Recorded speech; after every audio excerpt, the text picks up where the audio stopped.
कति भयो नि हस्पिटलमा बस्दै आएको? 4 वर्षदेखि। 4 वर्ष भयो है? हजुर 4 वर्षदेखि यहीँ बसेछु। 4 वर्षदेखि यहीँ बस्नु भएको छ। हजुर अनि अनि बुवाले के भन्छ थाहा छ तिमीलाई? थाहा छ। के भएको? दुईटा किडनी पहिले जान्छु छुट्टी मम्मीसँग हुन्छु। ए, शनिबार मम्मीलाई भेट्न आउँछु।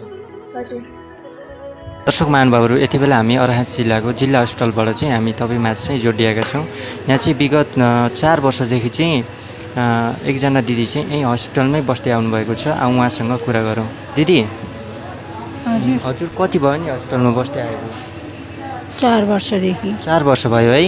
हजुर 4 वर्षदेखि यहीँ बसेछु। 4 वर्षदेखि यहीँ बस्नु भएको छ। हजुर अनि घर आउने जाने गर्नुहुन्छ? जाने आउने यहीँ बस्नु जान्छु। जानुहुन्छ है? अलि हुन्छ जान्छु, फेरि बिरामी हुन्छ आउँछु।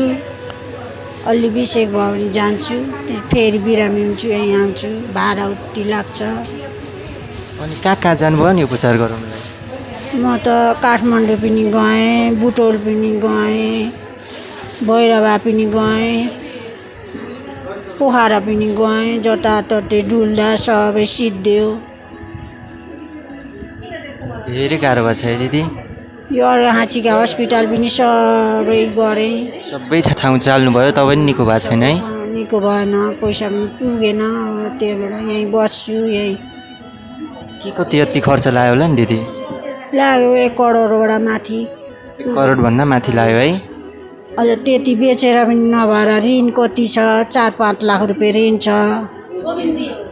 4-5 लाख रुपियाँ ऋण छ। ऋण छ, अझै ऋण छ। अब त्यस्तै कहिले बाबु बिरामी हुन्छ, कहिले के हुन्छ गर्दा फेरि काटेर 4-5 लाख रुपियाँ अझ उल्टो ऋण छ।